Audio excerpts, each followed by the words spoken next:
وهدى ورحمة للمؤمنين. اعوذ باللہ من الشیطان الرجیم، بسم اللہ الرحمن الرحیم۔ آیت نمبر 153۔ اذ تسعدون ولا تلوون علی احد والرسول یدعوکم فی اخراکم۔ اللہ کہتے ہیں جب تم چڑھے جا رہے تھے اور تم مڑ کر کسی ایک کو بھی نہیں دیکھ رہے تھے اور رسول تمہیں پیچھے سے بلا رہے تھے۔ اس آیت کو پڑھنے سے پہلے نا میں سیرہ کا کچھ پارٹ آپ کو بک سے پڑھ کر سناتی ہوں تاکہ پھر آپ کو اچھے سے یہ آیت سمجھ میں آئے گی۔ جس وقت تیر اندازوں نے درہ چھوڑا ہے، اتنی شدید خوفناک غلطی انہوں نے کی، اپنا مورچہ چھوڑ دیا۔ جس وقت مسلمانوں نے درے کے مسلمانوں نے دیکھا ہے کہ مسلمان جیت گئے، فتح ہو گئی ہے، تو کہتے ہیں ان میں سے کچھ لوگوں نے نعرہ لگایا کہ دیکھو تمہارے ساتھی جیت گئے، اب کس چیز کا انتظار ہے۔ نعرہ لگتے ہی لوگ جو ہیں وہ جوش کے اندر انہوں نے درہ چھوڑ دیا۔ کہتے ہیں اس آواز کے اٹھتے ہی جو ہے ان کے کمانڈر عبداللہ بن جبیر رضی اللہ عنہ نے یاد دلایا ان کو کہ تم لوگ بھول گئے ہو نبی صلی اللہ علیہ وسلم نے کیا حکم دیا تھا، لیکن کہتے ہیں کسی نے بات ہی نہیں سنی حضرت عبداللہ بن جبیر رضی اللہ عنہ کی، اور 40 کے قریب تیر انداز جو ہیں وہ نیچے اتر گئے، مورچہ خالی ہو گیا، پیچھے رہ گئے حضرت عبداللہ بن جبیر رضی اللہ عنہ اور ان کے ساتھ صرف 9 صحابہ کرام تھے۔ جس وقت خالد بن ولید جو ہیں انہوں نے پیچھے سے حملہ کیا ہے تو کہتے ہیں انہوں نے وہ درہ کسی صورت نہیں چھوڑا۔ یہ جو 10 لوگ تھے ان کا یہ تھا کہ کسی صورت نہیں ہلیں گے، یا تو نبی صلی اللہ علیہ وسلم ہمیں اجازت دے دیں گے یا پھر آج ہم اپنی جان اللہ کے سپرد کریں گے۔ اور وہی ہوا کہ منٹوں کے اندر، لمحوں کے اندر جو ہے حضرت عبداللہ بن جبیر رضی اللہ عنہ اور ان کے 9 صحابہ کرام جو ساتھ تھے ان کو شہید کر دیا گیا۔ اب جس وقت حضرت خالد بن ولید انٹر ہوئے ہیں پیچھے سے درے سے، تو نبی صلی اللہ علیہ وسلم جس جگہ موجود تھے وہ جگہ ان کے زیادہ قریب تھی۔ لکھا ہوا ہے کہ اس وقت نبی صلی اللہ علیہ وسلم اپنے 9 صحابہ کرام کے ساتھ اس جگہ موجود تھے، اور جب انہوں نے ایک دم اچانک سے خالد بن ولید کو دیکھا ہے تو آپ صلی اللہ علیہ وسلم کے سامنے 2 ہی راستے تھے، یا تو آپ ان صحابہ کرام کو لے کے جو اس وقت ان کے پاس تھے چڑھ جاتے، اوپر چلے جاتے، یا پھر دوسرا آپشن یہ تھا کہ اپنی جان خطرے میں ڈال کر صحابہ کرام کو اپنی طرف بلاتے، جمع کرتے۔ تو نبی صلی اللہ علیہ وسلم نے اس نازک اور آزمائش کے موقع پر اپنی جان بچا کر بھاگنے کی بجائے اپنی جان خطرے میں ڈال کر صحابہ کرام کو زور سے بلایا۔ نبی صلی اللہ علیہ وسلم نے کیا کہا؟ اونچی آواز میں نبی صلی اللہ علیہ وسلم نے صحابہ کرام کو بلایا، اللہ کے بندو ادھر آ جاؤ۔ حالانکہ آپ صلی اللہ علیہ وسلم یہ جانتے تھے کہ یہ آواز مسلمانوں سے پہلے خالد بن ولید اور ان کے جو مشرک ساتھی ہیں ان تک پہنچ جانی، اور ہوا بھی یہی۔ جیسے ہی انہوں نے یہ آواز سنی تو ان کا جو اصل ٹارگٹ تھا وہ کیا تھا؟ نبی صلی اللہ علیہ وسلم کو شہید کرنا چاہتے تھے۔ جس وقت انہوں نے پتہ چل گیا کہ نبی صلی اللہ علیہ وسلم یہاں موجود ہیں، مسلمانوں کے آنے سے پہلے خالد بن ولید اور ان کے ساتھی جو ہیں انہوں نے ادھر دھاوا بول دیا۔ اب ادھر کیا ہوا ہے؟ جب دونوں طرف سے مسلمانوں کو قابو کیا گیا، بیچ میں سے کچھ لوگ تو بس اپنی جان بچا کر بھاگے ہیں۔ اصل میں ہوتا یہ ہے کہ شہادت کا شوق سب صحابہ کرام کو تھا، لیکن اصل میں جب وہ قیامت کا منظر انہوں نے دیکھا ہے تو انسان کی نفسیات ہے کہ وہ دیکھا دیکھی بہت سارے کام کرنا شروع کر دیتا ہے۔ جب لوگ بھاگ رہے ہوں گے تو بہت سارے صحابہ کرام نے ان کی دیکھا دیکھی تلواریں چھوڑ کر بھاگنا شروع کر دیا، تو ایک گروپ تو اپنی جان بچا کر بھاگ گیا۔ ایک گروپ جو صحابہ کرام کا تھا جس میں حضرت ابو بکر صدیق رضی اللہ عنہ، حضرت عمر رضی اللہ عنہ، حضرت علی رضی اللہ عنہ، یہ بھاگے ہیں نبی صلی اللہ علیہ وسلم کی طرف ان کو بچانے کے لیے۔ لیکن جب تک کہ یہ لوگ نبی صلی اللہ علیہ وسلم کے پاس پہنچتے، وہ جو ہے مشرک جو ہیں وہ نبی صلی اللہ علیہ وسلم کے پاس پہنچ چکے تھے، اور اسی افراتفری اور بھگدڑ میں شور اٹھا کہ محمد صلی اللہ علیہ وسلم جو ہیں وہ شہید کر دیے گئے ہیں۔ تو اس کے بعد لکھا ہوا ہے کہ بہت سارے صحابہ کرام نے جب یہ نعرہ سنا کہ محمد صلی اللہ علیہ وسلم شہید ہو گئے تو وہ تو ویسے ہی حوصلہ چھوڑ کر بیٹھ گئے۔ اور اس میں لکھا ہوا ہے حضرت انس بن نضر رضی اللہ عنہ کا لکھا ہوا ہے کہ جب انہوں نے یہ دیکھا کہ مسلمان ہاتھ پر ہاتھ رکھ کر بیٹھے ہوئے ہیں تو انہوں نے لوگوں سے پوچھا کس چیز کا تم لوگوں کو انتظار ہے؟ جواب دیا رسول اللہ صلی اللہ علیہ وسلم قتل کر دیے گئے ہیں۔ تو حضرت انس بن نضر رضی اللہ عنہ نے کہا تو اب تم لوگ زندہ رہ کر کیا کرو گے؟ اٹھو، جس چیز پر نبی صلی اللہ علیہ وسلم نے جان دی ہے تم بھی اس پر جان دے دو۔ اور اس کے بعد کہا اے اللہ ان لوگوں نے یعنی مسلمانوں نے جو کچھ کیا ہے اس پر میں تو تیرے حضور معذرت کرتا ہوں، اور ان لوگوں نے یعنی مشرکین نے جو کچھ کیا ہے اس سے میں برات اختیار کرتا ہوں۔ یہ کہہ کر آگے بڑھے ہیں، کہتے ہیں راستے میں سعد بن معاذ رضی اللہ عنہ سے ان کی ملاقات ہوئی، تو انہوں نے پوچھا حضرت سعد نے، ابو عمر کہاں جا رہے ہو؟ تو حضرت انس رضی اللہ عنہ نے جواب دیا، آہا جنت کی خوشبو کا کیا کہنا، مطلب ایسے لگ رہا ہے جیسے انہیں جنت کی خوشبو آنی شروع ہو گئی تھی، جیسے انسان اپنے ہوش ختم کر بیٹھتا ہے نا۔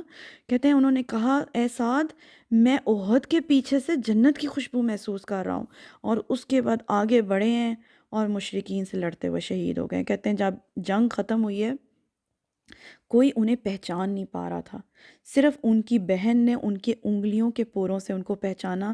ان کے جسم پر اتنے نیزے، تلواریں اور تیر کے نشان تھے کہ چہرہ بھی پہچانا نہیں جا رہا تھا۔ تو ٹائم ختم ہو رہا ہے، انشاءاللہ اس کو کنٹینیو کریں گے۔ سبحانک اللہم و بحمدک، اشہد ان لا الہ الا انت، استغفرک و اتوب الیک۔ اعوذ باللہ من الشیطان الرجیم، بسم اللہ الرحمن الرحیم۔ آیت نمبر 153 ہم پڑھ رہے تھے۔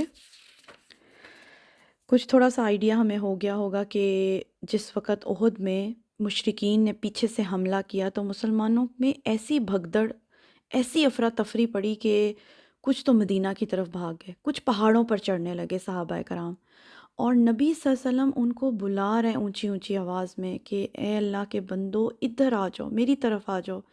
لیکن صحابہ کرام جو پہاڑوں پر چڑھ رہے تھے، بھاگ رہے تھے، وہ یہ بھی پہچان نہیں پا رہے تھے کہ کون انہیں پکار رہا ہے۔ نبی صلی اللہ علیہ وسلم کی آواز بھی نہیں ان سے پہچانی جا رہی تھی، بس وہ بھاگ رہے تھے، ایسی بھگدڑ مچی ہوئی تھی۔ اللہ تعالیٰ وہ چیز بتا رہے ہیں، اذ تصعدون ولا تلوون علی احد والرسول یدعوکم فی اخراکم، اور جب تم چڑھے جا رہے تھے اور تم مڑ کر پیچھے نہیں دیکھ رہے تھے کسی ایک کو، اور رسول صلی اللہ علیہ وآلہ وسلم تمہیں پکار رہے تھے، نبی صلی اللہ علیہ وسلم اپنی جان مشکل میں ڈال کر اونچی اونچی پکار رہے تھے، لیکن مسلمانوں نے نہیں سنا۔ تو اللہ کہتے ہیں فَأَصَابَكُمْ غَمًّا بِغَمٍّ لِكَيْ لَا تَحْزَنُوا، تو اللہ نے دیا تم کو غم پہ غم، یعنی غم کے اوپر غم، تاکہ تم غمگین نہ ہو۔ پہلے تو شکست کا غم، سب سے پہلے تو سوچیں ذرا، جب وہ حملہ ہوا تو فوراً ہی مسلمان کتنے شوق میں آ گئے ہوں گے کہ جو فتح کی خوشی تھی، جشن تھا، سارا ختم۔ تو فتح شکست میں بدل گئی، شکست کا غم، پھر اس کے بعد یہ کہ وہ جو روب تھا مسلمانوں کا بدر میں جو پڑا ہوا تھا وہ سارا روب ختم، پھر زخم جو لگے ان کا غم، اوپر سے جو سب سے بڑا غم ان کو لگا وہ یہ تھا کہ نبی صلی اللہ علیہ وسلم کی شہادت کی خبر پھیل گئی۔ سوچیں ذرا، اس غم کے آگے تو میرا خیال ہے باقی تمام غم چھوٹے پڑ گئے ہوں گے، زخم بھی بھول گئے ہوں گے مسلمانوں کو اپنے، کہ نبی صلی اللہ علیہ وسلم دنیا میں نہیں رہے۔ بڑے بڑے دلیر صحابہ کرام جو ہمت چھوڑ کر بیٹھ گئے تھے، حضرت عمر کے بارے میں آتا ہے رضی اللہ عنہ کہ تلوار چھوڑ کر بیٹھ گئے تھے، تو وہ اللہ تعالیٰ بات کریں کہ غم پر غم دیے، کیوں؟ تاکہ تم غم کو برداشت کرنا سیکھ جاؤ۔ وہ جو بڑا مشہور شعر ہے نا، شاید اسی آیت کے ریفرنس میں آیا ہے، غم سے خوگر ہوا انسان تو مٹ جاتا ہے غم، مشکلیں مجھ پر اتنی پڑی کہ آسان ہو گئیں۔ اللہ کہتے ہیں عَلَا مَا فَاتَکُم، تاکہ تم غم نہ کرو اس پر جو فوت ہو گیا تم سے، یعنی جو ہاتھ سے چلا گیا، وہ جو فتح تھی وہ تو ہاتھ سے نکل گئی۔ وَلَا مَا أَصَابَکُم، اور اس پر بھی غم نہ کرو جو تکلیف، رنج اور غم تمہیں پہنچائے۔ دل زخمی ہو گئے تھے اس وقت مسلمانوں کے، یہ عام رنج اور غم کی بات نہیں ہو رہی، اتنی مایوسی ہوئی تھی مسلمانوں کے، دل ٹوٹ گئے تھے، حوصلے ٹوٹ گئے تھے، 70 صحابہ کرام شہید ہو گئے تھے۔ اس سے ایک بڑا اہم سبق ہمیں بھی اپنی زندگی کا ملتا ہے کہ جب انسان پر کوئی تکلیف آتی ہے، کوئی غم آتا ہے، اور جب انسان اس کو برداشت کرتا ہے تو اس میں قوت برداشت بہت زیادہ بڑھ جاتی ہے، اتنی بڑھ جاتی ہے کہ پھر آگے فیوچر میں آنے والی جتنی بھی تکلیفیں ہیں اور مصیبتیں ہیں، انسان اس کو آسانی سے سہ جاتا ہے۔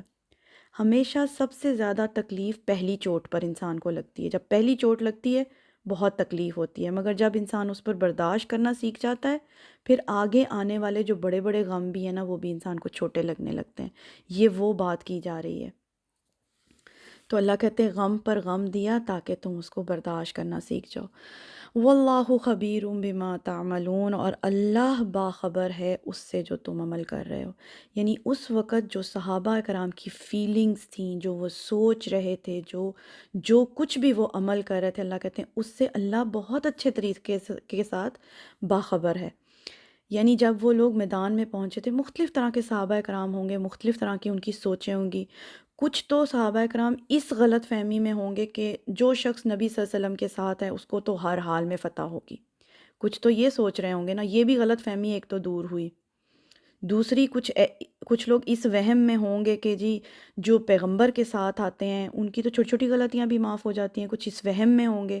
وہ بھی یہاں پر کلیئر ہو گیا کہ چاہے ہم نبی صلی اللہ علیہ وسلم کی امت میں سے ہیں، مگر اس کا یہ مطلب نہیں ہے کہ ہم کوئی غلطی کریں گے تو وہ آسانی سے معاف کر دی جائے گی، یعنی جو غلطی ہوگی اس کا خمیازہ تو بھگتنا پڑے گا۔ تو وہ بھی غلط فہمی یہاں دور ہوئی۔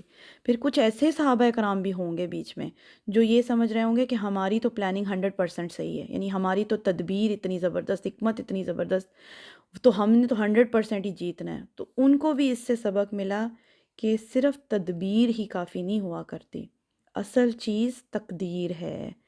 یعنی جتنی مرضی آپ پلاننگ کر لیں، جتنے مرضی آپ شور ہو جائیں، اصل میں ہونا وہی ہے جو تقدیر میں لکھا ہوا ہے، جو اللہ کا فیصلہ ہے۔ بہت اہم آیت ہے، آئی ہوپ کہ میں اس کو اچھے سے کر پائی ہوں کلیئر۔ اللہ تعالی ہم سب کو سمجھ عطا فرمائے۔ آج کے لیے اتنا ہی۔ سبحانک اللہم و بحمدک، اشہد ان لا الہ الا انت، استغفرک و اتوب الیک۔